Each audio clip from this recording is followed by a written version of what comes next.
आप किसानों से मिलने से रुकने के लिए, किसानों से सवालों से बचने के लिए उनके रास्ते में कीलें ठुकवाते हो और आप कहते हो देशभक्त हो। जिस जवान ने यह कहा कि मुझे दाल नहीं मिल रही है, दाल के बदले पीने का पानी मिल रहा है, उसको पागल करार दे दिया इन लोगों ने और उसको नौकरी से निकाल दिया इन लोगों ने। इन्होंने बिजली कंपनियों से पैसा खा खा के वहां के आम आदमी के बिल इतने महंगे कर दिए हैं कि वो खून के आंसू रोने पे मजबूर है।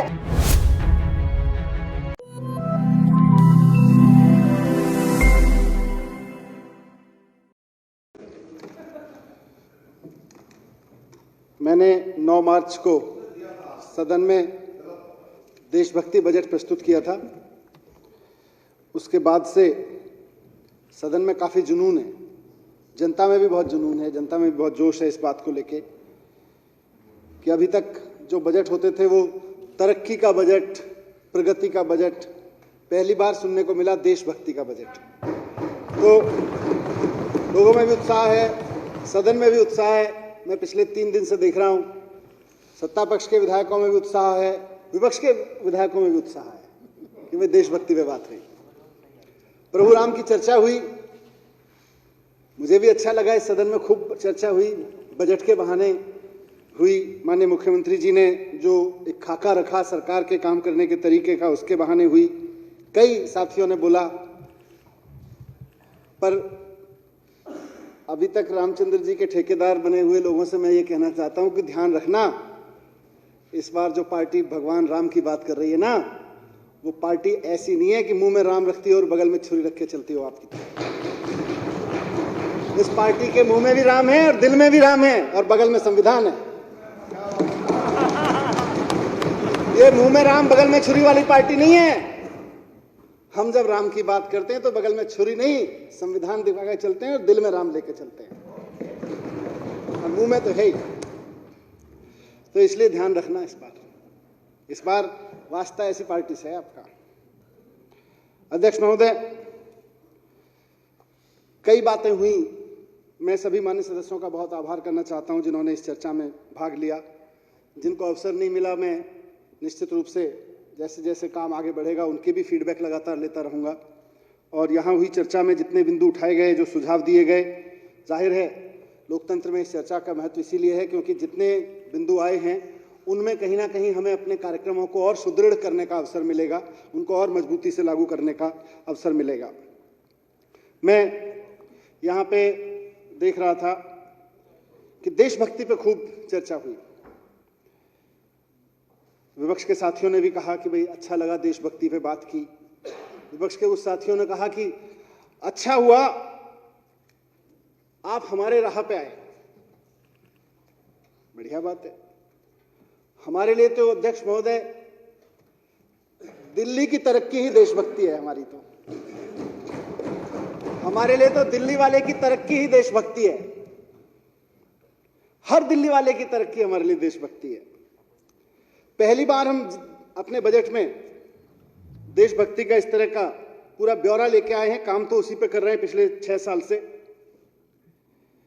लोग कह रहे हैं कि ये देशभक्तों की पार्टी और इनके नेता देशभक्त अरविंद केजरीवाल जी के होते ये विजन संभव था, वरना तो मुश्किल था। माननीय मुख्यमंत्री अरविंद केजरीवाल जी के विजन में पढ़ना देशभक्ति है और पढ़ाना देशभक्ति है। स्कूल खुलवाना देशभक्ति है, कॉलेज खुलवाना देशभक्ति है, अच्छे सरकारी अस्पताल बनवाना देशभक्ति है, मोहल्ला क्लिनिक बनवाना देशभक्ति है, महिलाओं के लिए मोहल्ला क्लिनिक बनवाना देशभक्ति है। अरविंद केजरीवाल जी के मिशन में देश में तिरंगा, दिल्ली में तिरंगा लहराना भी देशभक्ति है और उस तिरंगे के नीचे खड़े हुए एक एक आदमी को मान सम्मान देना भी देशभक्ति है। हर भारतीय को, भारत देश के हर नागरिक को जो तिरंगे के साए में खड़ा है उसको बराबर का मान सम्मान देना हमारे लिए देशभक्ति है। और तिरंगा फहराना भी हमारे लिए देशभक्ति है। किसी को छोटा बड़ा समझना हमारे लिए देशभक्ति नहीं है, सबको बराबर समझना हमारे लिए देशभक्ति है। सबको अच्छा बिजली पानी मिले, सबसे सस्ता बिजली पानी मिले, यह हमारे लिए देशभक्ति है। बुजुर्गों को तीर्थ यात्रा पे लेके जाएं, यह भी हमारे लिए देशभक्ति है। हम अपने बच्चों को खूब पढ़ाएं, महिलाओं के स्वास्थ्य का सबका ध्यान रखें और दिल्ली की सड़कों को साफ रखें, यह भी हमारे लिए देशभक्ति है। हमारे लिए दिल्ली का व्यापारी फले फूले, ये भी देशभक्ति है। दिल्ली के युवाओं को रोजगार मिले, ये भी हमारे लिए देशभक्ति है। हमारे लिए ये भी देशभक्ति है कि हमारे कलाकारों को सम्मान मिले और जिन्हें कुदरत ने, जिन्हें कानून, मुख्यमंत्री जी कहते हैं बार बार कि जिनको कुदरत से कम मिला हो उनको कानून ज्यादा दे दे, ये भी हमारे लिए देशभक्ति है। अध्यक्ष महोदय, विधानसभा में चर्चा हुई। मुझे खुशी है कि देशभक्ति के इस विजन पर हमारे विपक्ष के साथियों ने भी प्रतिक्रियाएं दी। कल इन्होंने कहा कि बड़ा अच्छा किया हमारे रास्ते पे आए। नहीं साहब, हम तो हाथ जोड़ के कहते हैं आपका रास्ता बड़ा खतरनाक है, हम आपके रास्ते पे बहुत खतरनाक रास्ता है, बेहद खतरनाक, देश के लिए खतरनाक रास्ता है। आप देशभक्ति की बात तो करते हो, जिस रास्ते पे आप चल रहे हो उस रास्ते पे चलते हुए आप देशभक्ति की बात तो करते हो, लेकिन पूरे देश की राजधानी को पिछले 15 साल में आपको चलाने का मौका मिला है, एमसीडी की सत्ता। आप बात तो देशभक्ति की करते हो, लेकिन व्यवस्था कूड़ा चलाते हो। हम आपके रास्ते पे नहीं चलना चाहते। पिछले 15 साल में दिल्ली में जितना कूड़ा फैलाया है, हम उस रास्ते पे नहीं चलना चाहते हैं। हमको दिल्ली की जनता ने जिस काम को करने के मौका लिया है, हम उसमें ईमानदारी से काम करना चाहते हैं और कुछ करके दिखाना चाहते हैं। ये हमारी देशभक्ति, हम कूड़ा फैलाने की देशभक्ति नहीं चाहते हैं।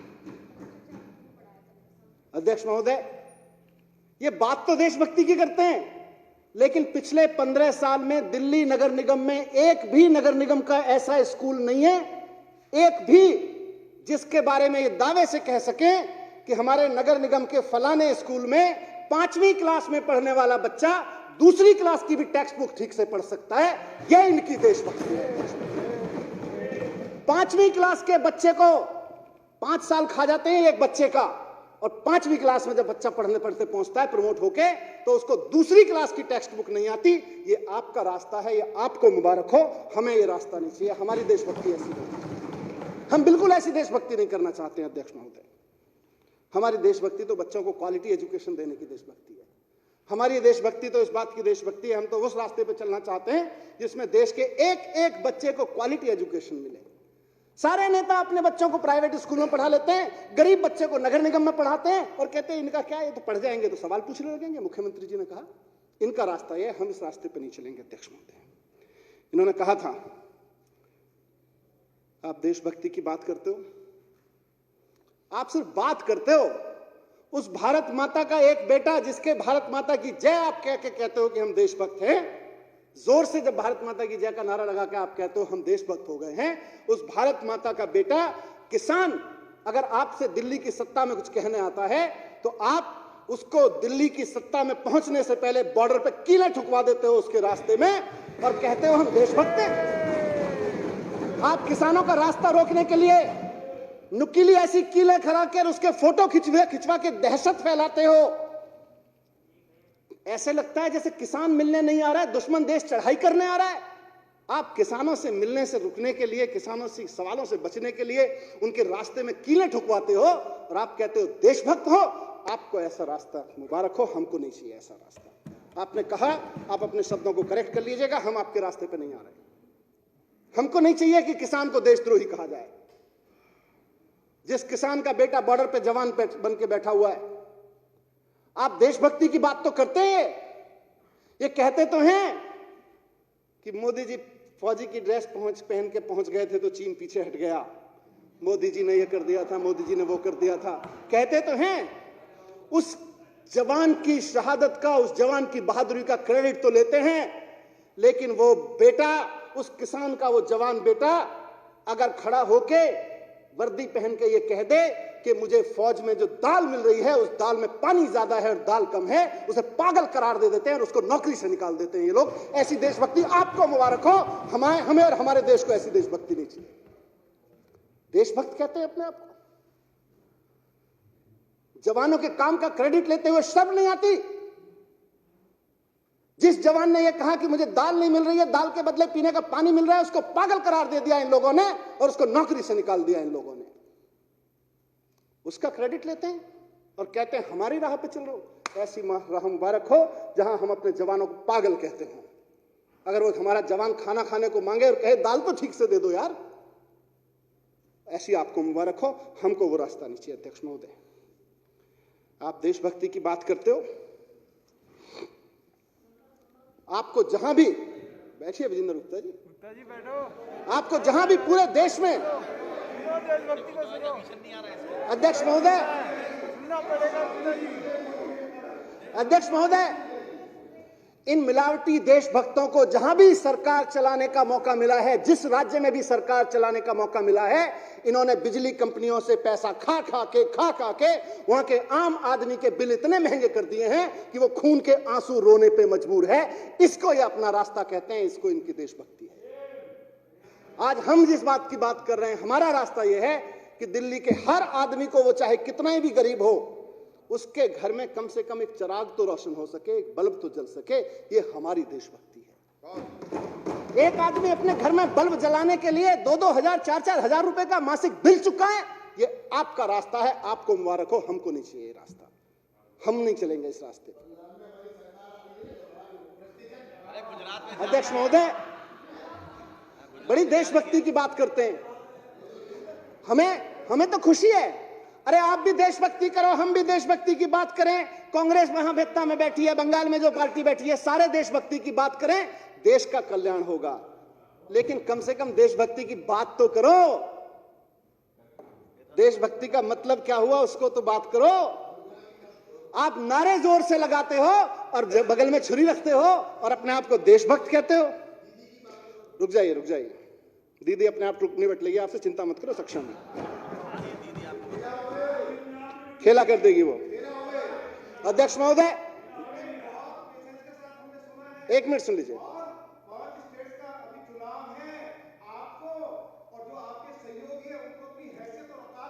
ठीक, बैठ जाइए। बहुत सुनो। अध्यक्ष महोदय, ये एक मिनट राखी। अरे 4 सीटें हार गए तुम लोग। तुम्हारे यहाँ सुप्रा साहब ने कहा की बात करो। तुम्हारे यहाँ सुप्रा साहब, अध्यक्ष महोदय, सुप्रा साहब ने दिया अध्यक्ष महोदय, राखी। अरे मुझे पाकिस्तानी बोला गया। अध्यक्ष महोदय, आप लोग तो मुझे भी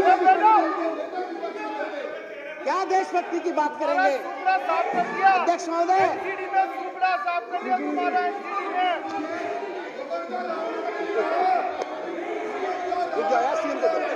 सीएम को बोलना। अध्यक्ष महोदय, राखी, नहीं छोड़ दीजिए, लड़ लेंगे अपने आप। अध्यक्ष महोदय, अच्छी तरह से जानते हैं। ये हम अपने बच्चों को अच्छी शिक्षा को देशभक्ति कहते हैं। अध्यक्ष महोदय, हम अपने बच्चों को, तुम्हारा सुप्रा साहब, अध्यक्ष महोदय, बैठिए नीचे, बैठ जाओ। ये गलत अध्यक्ष महोदय, गलत है, बैठिए प्लीज। सुप्रा साहब किया, सच्चाई तुमसे जी, आज आप भी सच्चाई, बैठ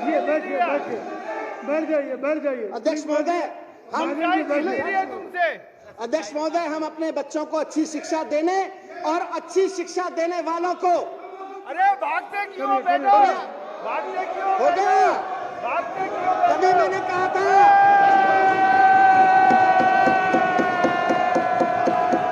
भारत माता की।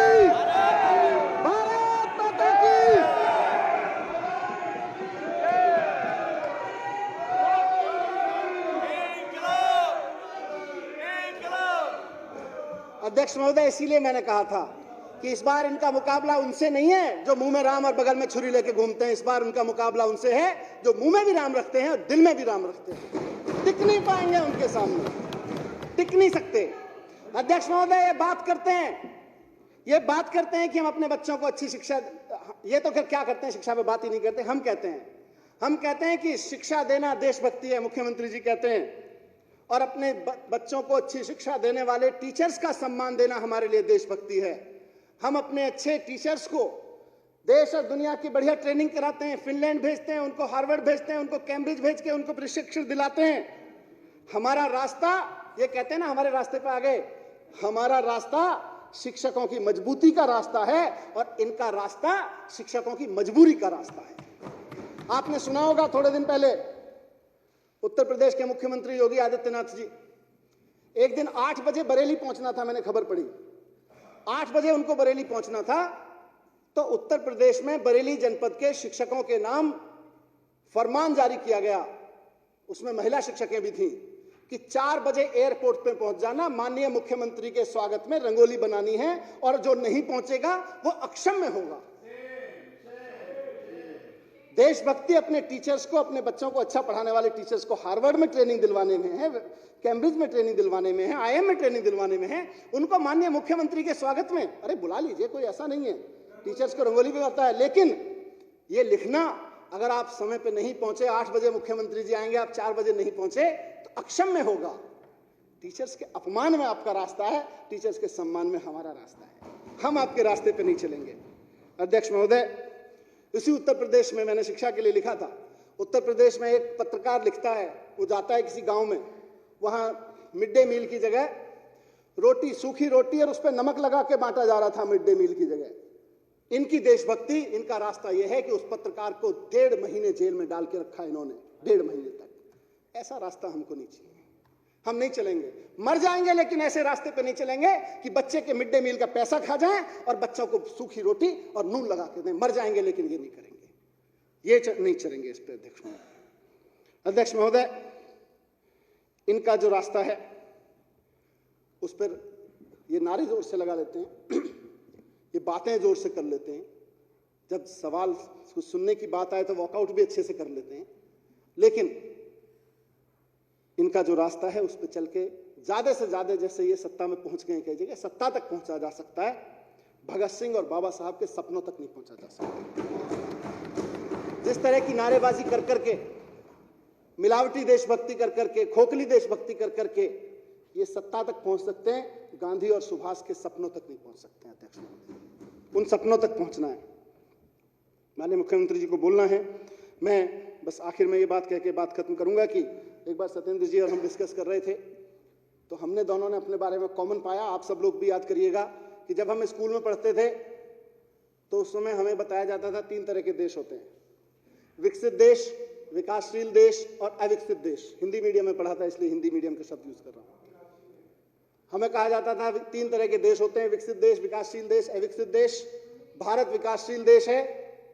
हम लोग पूछते थे भाई अब भारत विकासशील देश है तो विकसित कितने दिन में बनेगा? बोले 10 साल की बात है, 8-10 साल की, बहुत बढ़िया काम चल रहा है, हो जाएगा, बस 8-10 साल में हो जाएगा। हमें बड़ी लगता था अच्छा है, जब तक हाई स्कूल या उससे नीचे क्लासेस में पढ़ते थे हमें लगता था इंटर करेंगे, ग्रेजुएशन करेंगे तब तक तो हो ही लेगा, थोड़ा बहुत तो हो ही लेगा, नौकरी मिलेगी विकसित देश में कम से कम। अध्यक्ष महोदय, आज मेरा बच्चा स्कूल में पढ़ रहा है, उसकी किताब में मैंने खोल के देखा, उसमें भी लिखा हुआ है 3 तरह के देश होते हैं, विकसित देश, अविकसित देश, विकासशील देश, और अभी भी भारत विकासशील देश में है, विकसित देशों की श्रेणी में नहीं आया। और मैं आज कह रहा हूं इस सदन में, रिकॉर्ड में रहे ये बात, कि भारत तब तक विकसित देशों की श्रेणी में नहीं आ सकता जब तक मुख्यमंत्री जी का जो सपना है कि दिल्ली के, देश के हर एक बच्चे को, गरीब से गरीब आदमी के बच्चे को क्वालिटी एजुकेशन नहीं मिलेगी, भारत विकसित देशों की श्रेणी में। ये कहते हैं मुंगेरी लाल के हसीन सपने देख रहे हो। हाँ जी, सपने तो देख रहे हैं, सपने देख रहे हैं, हमारे सपनों में दम है। हमें अपनी नीयत पे भरोसा है, आपको अपनी नीयत पे भरोसा नहीं है, आपकी प्रॉब्लम है, हमारी थोड़ी प्रॉब्लम है। आपके पास कोई विजन नहीं है, हमारे पास विजन है, वो आपकी प्रॉब्लम है, हमारी थोड़ी है। हमें अपनी शिक्षा पे भरोसा है, हमें पता है कि हम अपने बच्चों को अच्छी शिक्षा देंगे। 2000 आज जो बच्चा, किस बच्चे की बात की मैंने 2047 में, आज जो बच्चा पैदा हो रहा है 25 साल बाद कहीं ग्रेजुएशन में खड़ा होगा, पहली नौकरी दूसरी नौकरी कर रहा होगा ग्रेजुएशन के बाद में, मैं उस बच्चे की बात कर रहा हूं। उस बच्चे को इतनी शानदार शिक्षा देंगे, इतनी शानदार शिक्षा देंगे कि 2047 तक तब तो 25 साल का बनकर खड़ा होगा, उसकी इनकम सिंगापुर में बैठे हुए उसके काउंटर पार्ट की इनकम के बराबर होगी, उसकी एवरेज इनकम होगी। आपको शिक्षा पे भरोसा नहीं है, आपको कभी भी शिक्षा पे भरोसा नहीं रहा, आज कौन सा होगा? इनको शिक्षा पे कभी भरोसा नहीं रहा। अध्यक्ष महोदय, ये हंस इसलिए रहे क्योंकि इनकी नीयत में खोट है, इनको अपने कर्मों में खोट है और इनको शिक्षा पे भरोसा नहीं है। हमको अपने ऊपर आत्मविश्वास है, हम आत्मविश्वास से मुस्कुरा इसलिए रहे हैं क्योंकि हमें भरोसा है, हमारी नीयत साफ है, हमारी लीडरशिप की नीयत साफ है, हमें शिक्षा पे भरोसा है और हमें कर्मों पे भरोसा है। इसलिए हमने जो कुछ इस बजट में कहा है हम उसको हासिल करके रहेंगे। ये हमारा कमिटमेंट है खुद से, ये हमारा संकल्प है अपने आप से, और हम भारत को वहां लेके जाना चाहते हैं, देश को वहां लेके जाना चाहते हैं। फिर से अपने सपने को डिकोड करके आखिर में एक लाइन में अपनी बात खत्म करूंगा कि एक ऐसे देश का सपना देखते हैं जहां अभी हम लोग पढ़ते हैं, देखते हैं जिन परिवारों में बच्चे हैं, ग्रेजुएशन स्कूल में हैं, उन परिवारों में एक सपना पलता है कि मेरा बच्चा थोड़ा सा बड़ा हो जाए तो ग्रेजुएशन करने के लिए, पोस्ट ग्रेजुएशन करने के लिए उसको अमेरिका, यूरोप के फलाने यूनिवर्सिटी में भेजेंगे, फलाने कॉलेज में भेजेंगे। आज मैं कहता हूं ये सदन बैठ के सपना देखे कि हम शिक्षा को और देश को वहां लाके खड़ा करें कि अमेरिका और यूरोप और जापान जैसे देशों में उनकी फैमिलीज में ड्राइंग रूम में बैठ के चर्चा हो रही हो, हमारा बच्चा थोड़ा सा बड़ा हो जाए, थोड़ी सी मेहनत लग जाए और थोड़ी कोई फेलोशिप मिल जाए तो दिल्ली की फलानी यूनिवर्सिटी में पढ़ने भेजेंगे हम अपने बच्चे। ये सपना सच कर लीजिए, बाकी सारे सपने अपने आप सच हो जाएंगे। एक बार एक चीज भी नहीं लगेगी। और शिक्षा पिछले 5 साल में काम किया है, स्वास्थ्य पिछले 5 साल में काम किया है, लोगों के जीवन पे पिछले 5-6 साल में काम किया है। हमारा पूरा भरोसा है कि जितनी बातें इस बजट में कही गई हैं और जितनी बातें माननीय सदस्यों ने यहाँ कही, जितने आइडियाज यहाँ पे दिए, उन सबको समाहित करके निश्चित रूप से 1 साल के अंदर अंदर अगले साल जब यहाँ बैठेंगे तो इन तमाम चीजों के सिर्फ सपने नहीं, अगली सीढ़ी पे आके बैठेंगे। बहुत बहुत धन्यवाद अध्यक्ष महोदय। बहुत बहुत धन्यवाद मनीष जी। अब माननीय मुख्यमंत्री श्री अरविंद केजरीवाल जी।